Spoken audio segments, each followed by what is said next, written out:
না না, তেমন কিছু না। এই ঘরটাকে আমি আলাদা করে করে রেখেছি, মানে কখনো বাড়িতে আসলে যেন আরাম করা যায়। অথচ দেখেন আমার মেয়েটা এমন একটা অজপাড়ার গায়ে ছেলেকে বিয়ে করলো যে বস্তির মতো টিনে ঘরে থাকে। আসলে সামান্য রুচিবোধ থাকলে কখনোই টিনে ঘরে থাকা সম্ভব না। এই সামারে তীব্র গরমে এসি ছাড়া কিভাবে আমার মেয়ে থাকছে আমি বুঝতেই পারছি না। কি বলেন আঙ্কেল, টিনের ঘরে থাকার তো আলাদা একটা আনন্দ আছে, মজা আছে। হ্যাঁ, দিনের বেলা একটু প্রবলেম হয়, যখন হিটটা একটু বাড়ে তখন হয়তো একটু গরম লাগে, কিন্তু বিকেলের পর থেকে রাতে তো খুবই আরামের, ঠান্ডা হয়ে যায় পুরো ঘরটা। আবার আঙ্কেল দেখবেন বর্ষাকালে কিন্তু অন্যরকম আনন্দ, যখন টিনের চালে ঝুমঝুম বৃষ্টি পড়ে, ওই বৃষ্টির শব্দে একটা অন্য ধরনের ব্যঞ্জনা তৈরি হয়। আমরা যারা গ্রামে বড় হয়েছি, টিনের ঘরে থেকেছি, সেসব স্মৃতি তো আমাদেরকে এখনো শৈশবে ফিরিয়ে নিয়ে যায়। তো সেক্ষেত্রে অবশ্যই যারা আমরা শহরে থাকি বা এসিতে থাকি, তাদের একটু প্রথম প্রথম অসুবিধা হয়, অভ্যস্ত হতে একটু সময় লাগে। দেখুন, আপনি আমাকে কাব্যিক কথা শোনাবেন না, এটা আমার একদম পছন্দ না। একটা কথা মনে রাখবেন, টাকা ছাড়া মানুষের জীবন চলে না। আপনার টাকা আছে, গাড়ি আছে, বাড়ি আছে, আপনাকে সবাই দাম দিবে। টাকা নেই, আপনার জীবনের কোনো দাম নেই। আচ্ছা বাদ দিন, এখন বলুন আমার মেয়ের কি অবস্থা, মানে জামিন কিভাবে করাবো? প্রয়োজনে আমি বরিশালের যত বড় বড় উকিল আছে আমার মেয়ের জামিনের জন্য সবাইকে নিয়োগ করব। সেটা হলে তো ভালো। আসলে প্রবলেমটা হচ্ছে আপনার মেয়েকে ওরা মিথ্যা মামলায় ফাঁসিয়েছে।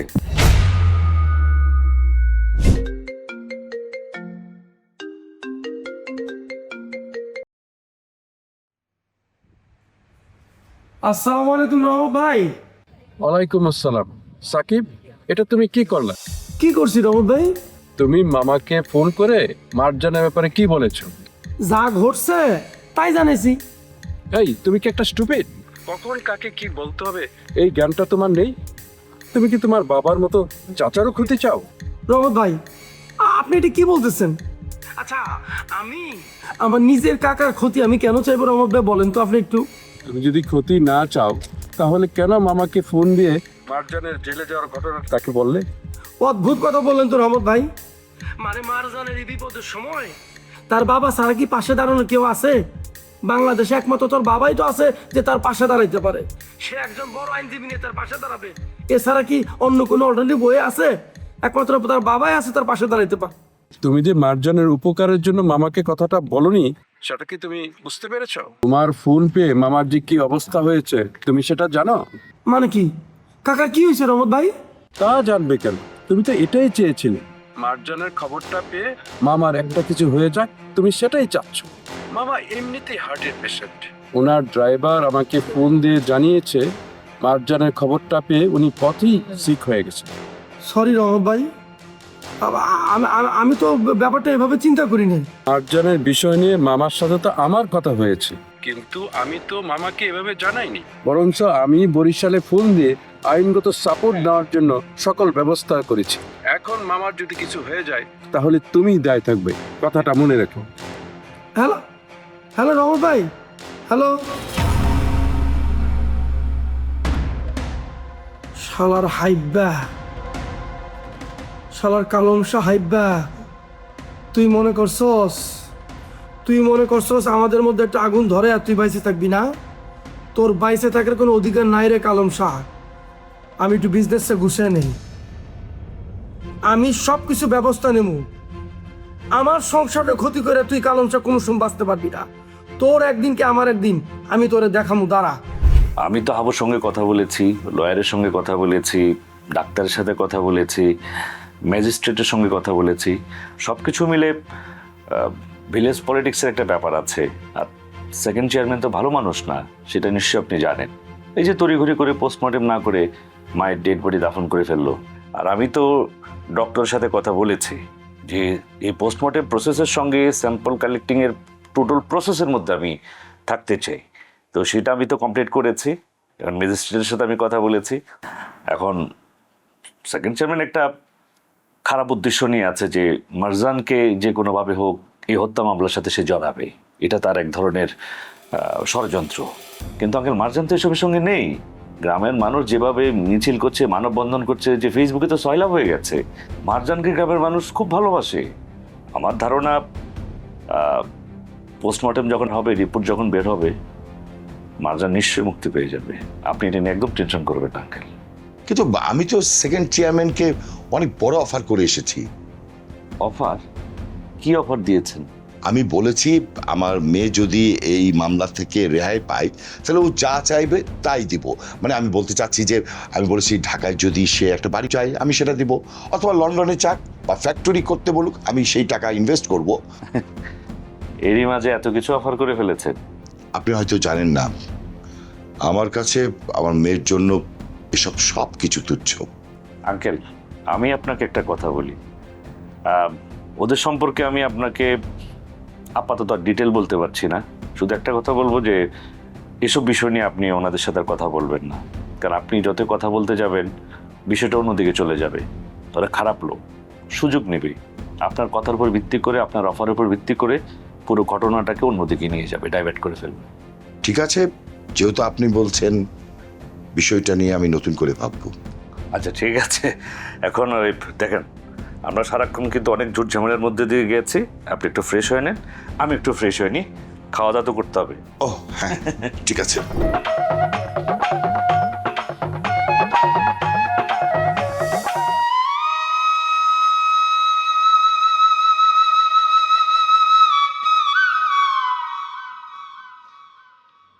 বাবা প্লিজ, বাবা তুমি কান্না থামাও, আমার কষ্ট হচ্ছে। আমার চোখের অশ্রু, বুক ফাটা কান্না তোকে কষ্ট দেয় না? তুই কি সত্যি বলছিস? বাবা আমি অনুতপ্ত। আমি জানি তুমি আমাকে ক্ষমা করবে না। সন্তান হিসেবে আমি তোমাকে অনেক কষ্ট দিয়েছি এবং আমি তোমার দুঃখ কষ্ট বোঝার চেষ্টা করিনি। বলতে পারো এটাই আমার জীবনের সবচাইতে বড় ব্যর্থতা। মা, তোর কাছে আমার আর চাওয়ার কিছুই নেই। তুই যে নিজের ভুল বুঝতে পেরেছিস এতেই আমি খুশি। আমি জানতাম মা, একদিন তোর ভুল ভাঙবেই। বড় আঘাতের পর তুই আবার তোর নিরে ফিরে আসবি। মা, তুই তো তোর বাবার পাওয়ার সম্পর্কে জানিস। তোর মামলাটা খুব একটা বেশি গুরুতর নয়। আমি জেনেছি যে পোস্টমর্টেম রিপোর্ট হাতে আসার পর তোর জামিন হয়ে যাবে। তোর জামিন হয়ে যাওয়ার পর তোকে এক মুহূর্ত আমি এই গ্রামে রাখবো না।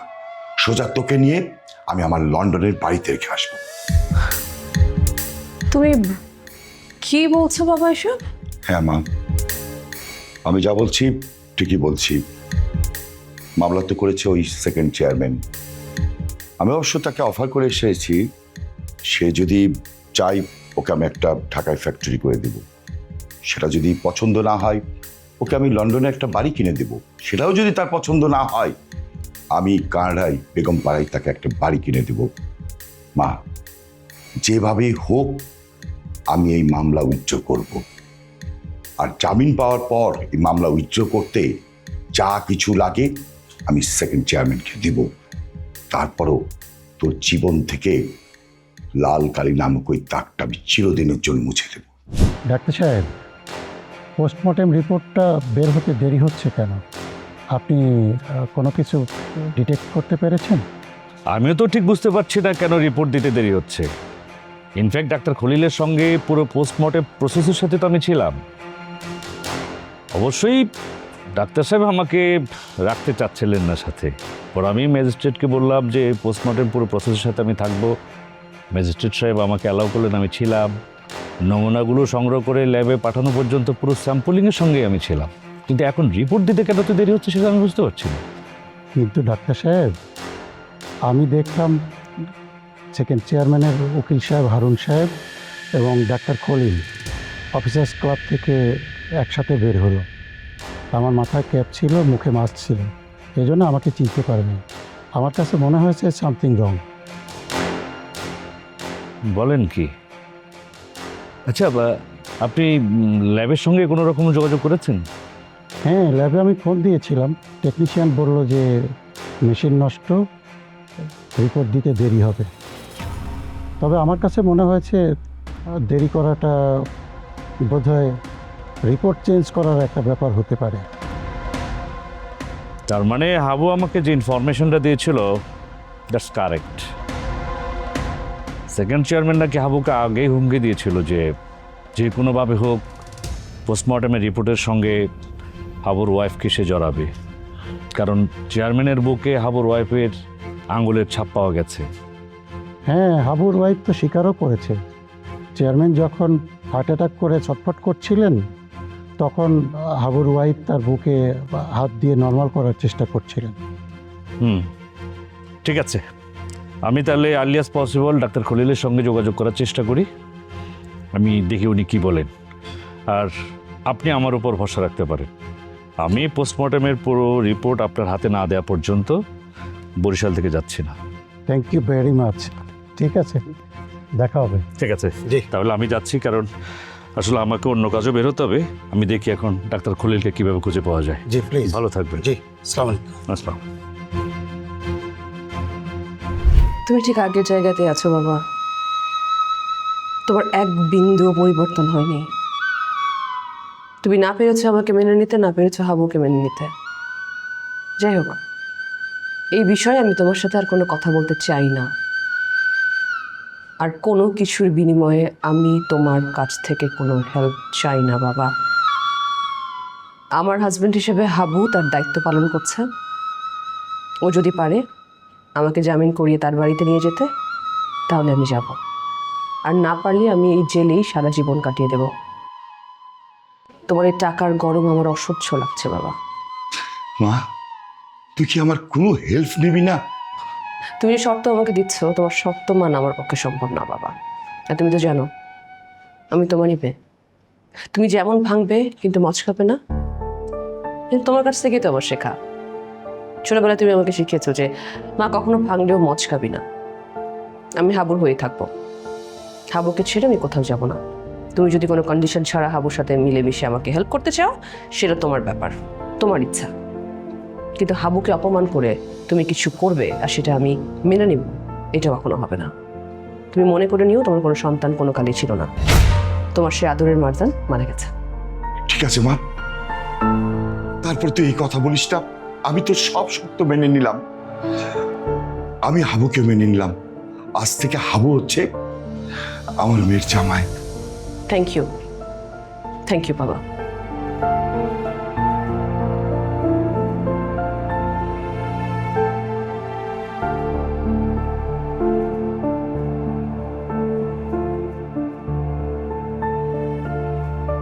গ্রামে একটা পর একটা ঝামেলা লাগিয়েই আছে। এই তোমরা গেলা কইয়া? আরে রুহুল, গেছিলাম একটু বাজারে, এই সুযোগে ভাবির একটু দেখেছি। আচ্ছা, ভালোই করছো। তো ভাবি আছে কেমন? হ্যাঁ মোগর দ্বারা তো কইছে একদম হাসি মুখ, হ্যাঁ ভালোই আছে। মোরা বুঝি না হ্যাঁ কেমন আছে, মোগরা কি বাঙ্গা কওয়া লাগে ক? ঠিকই কইছো। মুইও গতকালকে দেখা করতে গেছিলাম, কোনো রকম ঢুকতেই পারি না। সিকিউরিটি গার্ড আছে না, হ্যাঁ হাত পা ধরে কোনো রকম ম্যানেজ করিয়ে দেখা করিয়েছি ভাবিরে। খুব খারাপ লাগছে, আর কিছু খাওয়ানো দিয়েছিলাম। ভালোই করছেন। আচ্ছা তোর কি হাউবিলে দেখা হয়েছে? মোকে তো দেখাটা হয় নাই। শুনলাম সেকেন্ড চেয়ারম্যানের বাড়ি নাকি হাউবের শ্বশুরে গেছে হাউবের খোঁজ লইতে। কি ক? এই মারজান ভাবির বাপে সেকেন্ড চেয়ারম্যান বাড়ি গেছে? এই কথা তো হাবু কয় নাই। আর হাবু তো মোগুলো সব বিষয়ে আলোচনা করে, এটা তো আলোচনা করে না। আচ্ছা ময়না তদন্ত রিপোর্টের কি খবর, কবে বেরিয়েব? আমি একটা জিনিস বুঝলাম না, ও ময়না তদন্ত রিপোর্ট বাইরে তো সবকিছু খোলাসা হয়ে যায়। আরে বাবা, ময়না তদন্ত রিপোর্ট কইলে কি পাওয়া যায়? টাকার খেলা।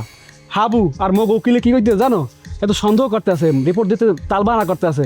আজকে দেবে তো কালকে দেবে, মেশিন নষ্ট, এই রকমের তালবানা করতে আছে। রিপোর্ট দেবে না, এই রকমের তালবানা চলতে আছে। আচ্ছা সেকেন্ড চেয়ারম্যান কি তলে তলে এই রিপোর্টটা চেষ্টা করতে আছে পাল্টানোর নাকি? বুঝতে পারতে আছি না তোমরা। আরে ঘটনা তো হেরমেরই। হাবু আর মগ উকিল এই একই সন্দেহ করতে আছে। হাবু কইছে ডাক্তার সই দিয়েছে না, হ্যাঁ লই দিবে, হ্যাঁ নিয়া ওই ডাক্তার লাগে বইবে। আর মগ ডাক্তার শহীদ কইছে যে প্রয়োজন হইলে ল্যাবে যাইবে রিপোর্ট দেখতে। আর উকিল কইছে কি জানো, প্রয়োজন হইলে কোর্ট থেকে এমার্জেন্সি রিপোর্ট প্রদান করাইবে। ও আল্লাহ গো, সব জায়গায় দুই নাম্বারই চলে। এই ময়নাতদন্তের রিপোর্টটা লই আইছে তালবানা শুরু করছে এই সেকেন্ড চেয়ারম্যান। না রে, তোরা বোঝস না, একটা ময়নাতদন্ত রিপোর্টের উপরে একটা মানুষের জীবন নির্ভর করে। একটা ময়নাতদন্ত রিপোর্টের উপরে এক পক্ষের জয় আরেক পক্ষের পরাজয় নির্ভর করে। এখানে কোটি কোটি টাকার খেলা, তো এখানে এগুলো হইব না থেকে কোন হান হইব? যাক ভাই, আল্লাহ আল্লাহ কর। মগো শহীদ ভাই যখন নামছে এই রিপোর্ট লইয়া তালবানা করতে পারবে না। হ, এই দোয়া করি মোরা। ল তোমরা তো অনেক দূর দিয়ে আইছো, কিছু মনে হয় খাও নাই। বাজারে তোমাকে চা পানি খাওয়াম। হ, এই গরমের মধ্যে এসে চা খাইতে, আর যদি পারো গাছে তুন্দুরা ডাব পেরামু করে খাও। ডাব গাছ কত বড় দেখছো? ওই তুমি কি করতে পারি? ও কি হয়েছে, তুমি তো বড়ই আছো। করলে মনে হয় সমস্যা, চল আমরা খামু। যখন এতদিন খাইতে চাও না, আজ খাইতে এসেছিল, তোমাকে খাওয়ামি এই ডাব।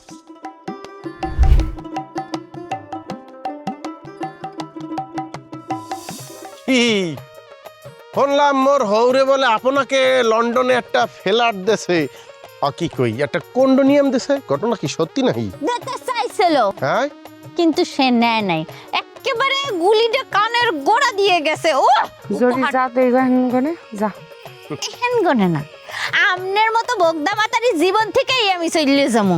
আম্মাই আর মরণের টাইম পাইল না, একটা বগদা আমার গলায় ঝুলাই দিয়ে গেছে। তুই সরি বেদবি করে না কি বাবা, খবর মোর দ্বারে আছে।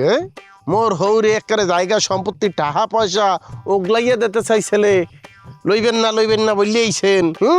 একবারে বিবেক লারা দিয়ে উঠছে, মরা মারে বেসমু লস হইবে না। এরপর যখন আবার আবেগ ফিরিয়ে আইছে, না এত টাকা পয়সা গড়িয়ে গেছেন, গোটে না এই না মোর হৌর মানে ওই যে বিচক্ষণ সন্তানের বিচক্ষণ পিতিয়া মারজানের বাপ বুঝিয়ে লাইছে যে না এইখানে একটু ডাইল মে কুছ কালা হে, ঘুরাইয়া দিছে দূর দূর করিয়া, খারাপ দেয় নাই, মানে কিছুই দেয় নাই। আমার হৌরটা এত নিষ্ঠুর হওয়ার কথা না।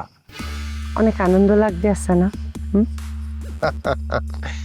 আনন্দ তো মান্যের বিপদ আপদ হইলে আপনি উপভোগ করেন, মুই করি না, মোর এইটা ধর্মেও না।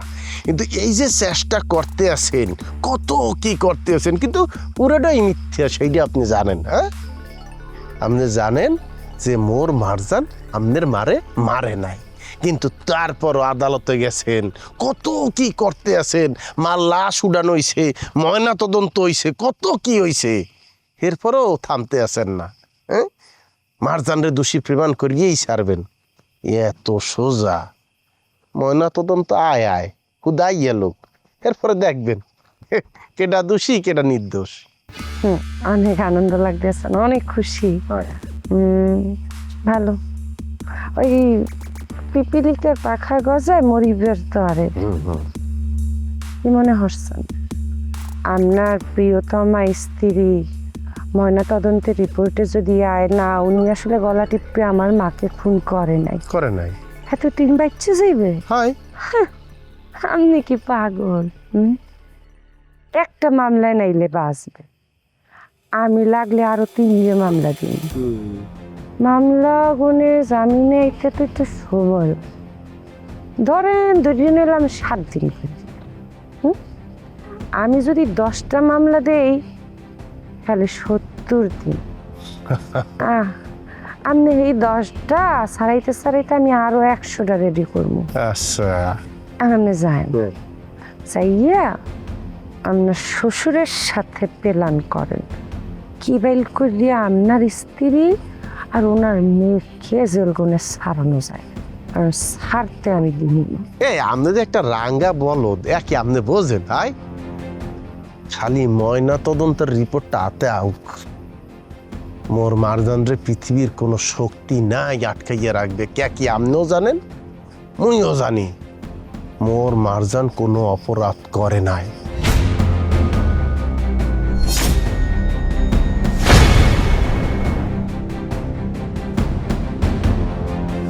আমি এত সস্তা থ্রেড দেবেন আর ডরাই যাবো? আমি কে হাবু? কেডা? আমি চেয়ারম্যানের মাইয়া, তোর মতো কৃষকের পোলা না, সন্তান না। আমার আব্বা আম্মা চেয়ারম্যান আনলে তো আমি কি হম? নজর তোর মতো অত নিচে না, যদি ইলেকশন লড়ি ডাইরেক্ট মন্ত্রী মিনিস্টার চেয়ারম্যানই না